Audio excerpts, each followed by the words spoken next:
Hi అండి, అందరికీ నమస్కారం. ఈరోజు మనము ఆదిత్య హృదయం ఎలా చదవడమో నేర్చుకుందాం. చదవడం రాని వాళ్ళు శ్రద్ధగా వినండి, ఆదిత్యుని కృపను పొందండి. తతో యుద్ధ పరిశ్రాంతం సమరే చింతయా స్థితం రావణం చాగ్రతో దృష్ట్యా యుద్ధాయ సముపస్థితం దేవశ్చైష సమాగమ్య దృష్టుమభ్యగతోరుణం ఉపగమ్య ప్రవిద్రామ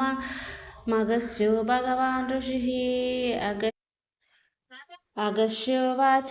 राम राम महाबाहो शृणु गुह्यं सनातनं येन सर्वनरिन्वत्सः समरे विजयिष्वणे आदित्यहृदयं पुण्यं सर्वशत्रुविनाशनं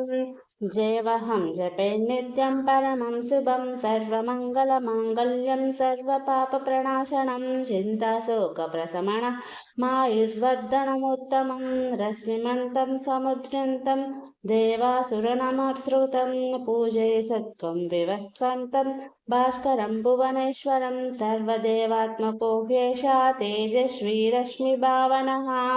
एष देवासुरागणां लोकान् पाति गभस्तिभिः एष ब्रह्म च विष्णुश्च शिवस्कन्दः प्रजापतिः महेन्द्रो दणदः कालो यमः सौम्यो ह्यापाम्पतिः पितरो वससाद्य ह्याश्विन्यो मारुतो मनो वायुराह्नि प्रजः प्राण ऋतकर्ता प्रभाकरः आदित्यः सविता सूर्यः खगः पूषा गभस्तिमान् सुवर्णसदृशो भानुर्हिरण्यरेता दिवाकरः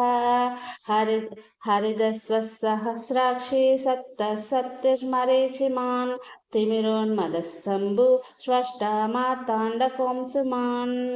हिरण्यगर्भस्य शिरः सप्तनो भास्करो रविः अग्निगर्भोदितः पुत्रः शङ्कश्च शिरनाशनः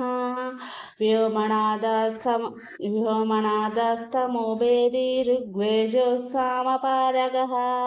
गणवृष्टिरपां मित्रो विन्ध्यविधिप्लवगः गणवृष्टिरपां मित्रो विन्ध्यविधिप्लवगः आतपी मण्डली मृत्युपिङ्गलः सर्वतापनः रविर्विश्वो महातेजा रक्तः सर्वभवोद्भवः नक्षत्रग्रहतास्ताराण मादिपो विश्वभावनः तेजसामपि तेजस्वी द्वादशात्मान् नमोऽस्तु ते नमः पूर्वाय गिरये पश्चिमायात्रये नमः ज्योतिर्गीणां पतये दिनाधिपतये नमः जयाय जयभद्राय हर्यस्वाय नमो नमः नमो नमः सहस्रांशो आदित्याय नमो नमः नमो उग्राय वीराय सारांगाय नमो नमः नमः पद्मप्रबोधाय मार्ताण्डाय नमो नमः ब्रह्मेशानाच्युतेशाय सूर्ययादिज्यवक्षसे भास्वते सर्वभक्षाय रौद्राय वपुषे नमः तमोघ्नाय हिमाग्नाय शत्रुघ्नाय मितात्मने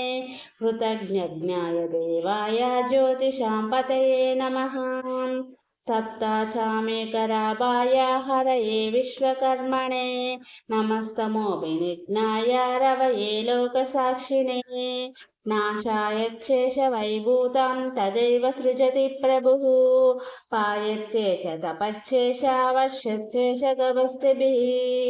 एष सप्तेषु जागर्ति भूतेषु परिनिष्ठतः एष चैवाग्निहोत्रं च फलं चैवाग्निहोत्रिणां वेदाच्च क्रतवैश्चैव क्रतूणां फलमेव च यानि कृत्यानि लोकेषु सर्वयेषु रविप्रभुः येन मापस्सु कृच्छेषु कान्तारेषु भयेषु च कीर्तान् पुरुषः क्वचिन्नावसीदति राघवः पूजाय स्वैनमेकाग्रो देवदेवं जगत्पतिम् एतत्रिगुणितं जत्वा युद्धेषु विजयिष्यसि अस्मिन् क्षणे महाबाहो रावणं त्वं व्यदिष्यसि एवमुक्ता तदाज्ञस्यो जागमादयदागतम् एतच्छ्रुत्वा महातेजा नष्टशोको भवत्तदा धारयामास सुप्रीतो राघवः प्रेतात्मवान् आदित्यं प्रेक्ष्य च त्वेदं परं हर्षमवाप्तवान् आदित्यं प्रेक्ष्य च वेदं परं हर्षमवाप्तवान् त्रिराचम्य शुचिद्भूत्वा धनुरादाय वीर्यवान् रावणं प्रेक्ष्य हृष्यात्मा जयाब्दं समुपागतं सर्वयत्नेन महता वदेतस्य मृदोऽभवत् अदरविरवदन् निर्वीक्ष्य रामं मुदितमना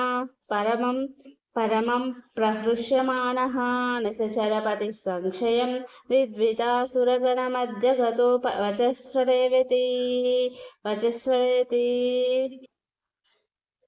इति श्रीरामादित्यहृदयं समाप्तम्।